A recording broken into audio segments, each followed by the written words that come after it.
Assalamualaikum warahmatullahi wabarakatuh. Waalaikumsalam warahmatullahi wabarakatuh. Kembali lagi bersama kami di dalam dialog bincang santai siang pada pagi hari. Saya Januarita bersama dengan Mirza Pratama Putra sebagai presenter pada hari ini. Hari ini kita kedatangan tamu dari dosen Universitas Muhammadiyah Kota Bumi, yaitu Bapak Dr. Purnabayu Nugroho, MPD. Selamat siang Pak. Siang. Gimana kabar Bapak hari ini? Alhamdulillah sehat. Purnabayu Nugroho adalah salah satu dosen yang sukses mendapatkan gelar S3 ya Pak ya. Oke. Nah, aku mau nanya nih Pak. Monggo. Pengalaman Bapak selama menjadi dosen Universitas Muhammadiyah Kota Bumi seperti apa?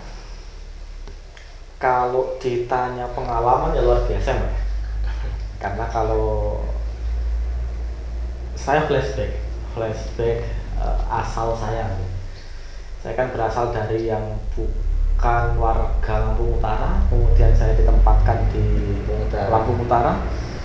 Ketika melihat mahasiswa di Lampung Utara luar biasa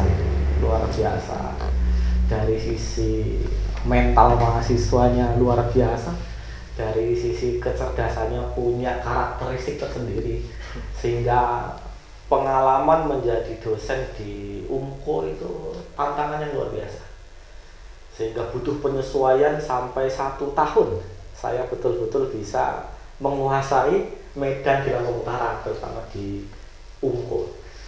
Tapi terlepas itu saya cukup senang menjadi dosen di UMKO karena saya bisa mengembangkan potensi diri saya. Karena di UMKO ini masih banyak potensi-potensi yang masih bisa dikembangkan dari semua sisi. Itu mungkin sedikit yang saya rasakan. Berarti Bapak bukan asli orang pribumi Lampung Utara, Pak ya? Bukan. Itu asalnya dari mana, Pak? Saya dari Tanjung Bintang. Dari Tanjung Bintang. Itu apa perjalanan kok bisa sampai di Lampung Utara dan jadi dosen itu gimana cerita awalnya? Oke, flashback lagi kalau gitu Iya. ya. Gak apa ya flashback ya. Jadi kala itu tahun 2014 saya lulus S2 di 11 Maret Solo UNS. Itu kebetulan saya wisuda bersama dengan salah satu kerabatnya Pak Rektor saat ini. Iya. Salah satu dosen dari UMPRI Muhammadiyah Pringsewu. Nah, beliau meminta saya untuk membantu di UMKO. Waktu itu masih STKIP. Iya. Karena kebetulan matematika saat itu ada peraturan terbaru dari pemerintah bahwa PNS non dosen itu harus berhenti. Milih salah satu, kalau guru ya guru, kalau dosen ya dosen. Sehingga sangat kurang kala itu di prodi pendidikan matematika, sehingga saya diminta ke sana. Kurang tenaga kerja di Ya. STKIP dulu, Pak. Dulu STKIP. Pak, pasti menjadi seorang dosen pasti ada suka dan dukanya ya Pak ya. Nah, suka duka selama jadi dosen itu seperti apa Pak? Sukanya banyak.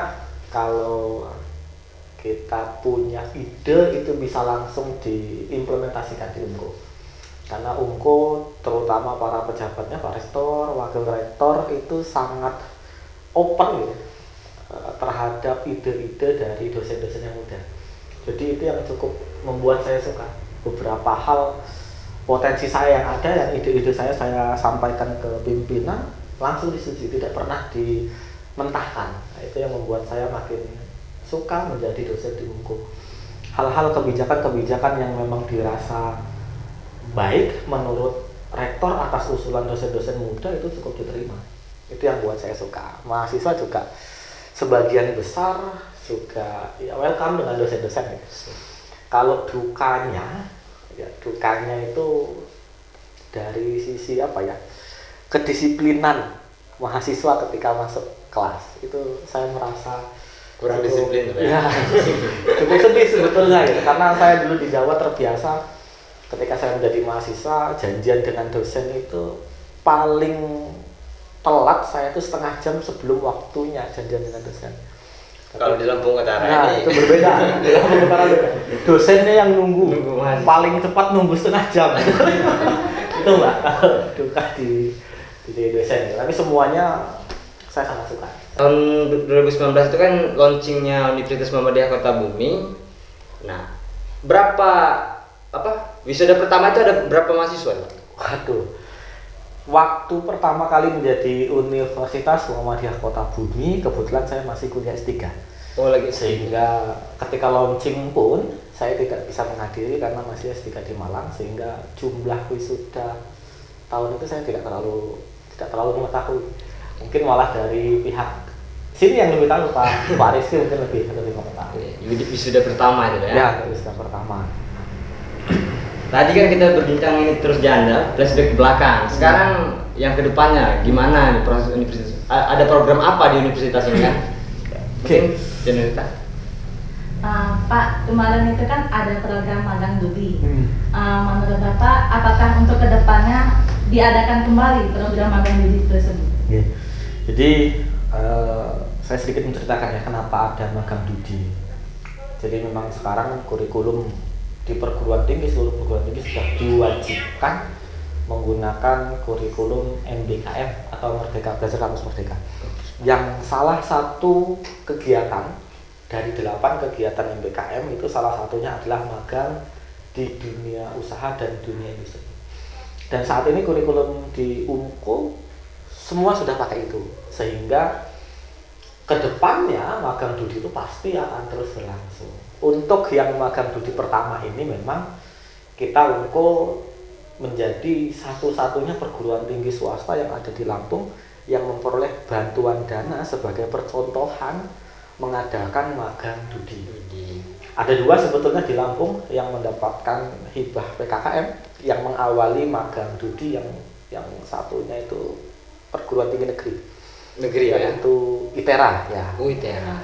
Jadi UMKO ya insya Allah ke depan terkait tentang program-program MBKM itu semua akan dilakukan. Baik itu magang Dudi, studi independen secara mandiri, kemudian kampus mengajar secara mandiri juga akan dilakukan. Walaupun saat ini kita masih ngikut program pemerintah yang semua dana pemerintah. Tapi ke depan pemerintah ketika sudah tidak memberikan pembiayaan, karena pembiayaan ini kalau didengar-dengar ini memang untuk contoh agar setiap perguruan tinggi punya model lainnya Pak, selain tadi kan program magang Dudi itu. Yeah. Untuk program lainnya apa Pak? Untuk kedepannya yang sedang dipersiapkan oleh UMKO ini? Ya, dalam waktu dekat KKN yang saat ini akan dilakukan UMKO, saya kebetulan selaku LP3 ya, Lembaga Pengembangan Pendidikan dan Pengajaran di UMKO, itu sudah merancang KKN tahun ini. Itu sudah KKN yang diarahkan ke dalam 8 kegiatan MBKM. 8 kegiatan. Ya, jadi mahasiswa diperkenankan KKN di desa, KKN tematik seperti biasa. Mahasiswa pun akan diperkenankan jika ingin magang Dudi, monggo diperkenankan. Kalau mahasiswa ingin magang di sekolah seperti magang pembelajaran juga diperkenankan. Bahkan SKS-nya kalau yang magang di sekolah bisa lebih dari 4 SKS. Bisa ambil 6 SKS dengan asumsi nanti semester 7 tidak perlu ngambil magang administrasi. Itu khusus yang magang di sekolah. Untuk magang di Dudi, magang di desa atau KKN di desa, KKN tematik, atau studi independen di beberapa perusahaan. Iya. Itu juga kalau mahasiswa punya link atau punya rencana kegiatan studi independen juga kita perkenankan, tapi maksimal 4 SKS. Kalau untuk di desa dan di lembaga-lembaga lainnya gitu Pak ya, itu 4 SKS. Tapi kalau untuk di sekolah bisa maksimal 6. Tapi tidak harus 6, boleh 4. Jadi tergantung mahasiswa sanggupnya berapa. Harapan Bapak untuk kedepannya untuk Universitas Muhammadiyah Kota Bumi? Ya, untuk kedepannya terkait tentang UMKO, ya saya berharap UMKO terus bisa menerima segala masukan dari segala aspek untuk kebaikan UMKO, baik dari sisi pendidikan, penelitian maupun pengabdian, bahkan dari sisi kemuhammadiyahan juga menerima apapun masukan yang memang itu sifatnya baik, apalagi dari ITN yang tadi ketika penarikan ada masukan kemah sastra dan seterusnya, itu akan, saya berharap UMKO bisa menerima dengan baik segala program-program yang memang tujuannya untuk memajukan pendidikan yang ada di Indonesia, apapun itu. Oh iya Pak, saya ini punya pertanyaan satu Pak yang Monggo. buat masyarakat Lampung Utara khususnya penasaran gitu. Kabarnya Universitas Muhammadiyah Kota Bumi ini akan mengadakan S2 Pak. Pendidikan S2. Oh ya, Fakultas Hukum, Prodi Hukum khususnya. dan sudah berjalan, dan kalau dilihat-lihat dari proses perjalanan sepertinya akan diterima. Next project kita akan buka S2 Pendidikan Bahasa dan Sastra Indonesia. Namun memang belum dimulai seperti hukum karena masih ada beberapa hal yang menjadi pertimbangan. Pertimbangan terbesarnya terkait tentang SDM. Saat ini perguruan tinggi sedang fokus meningkatkan SDM dari sisi kuantitas maupun kualitas.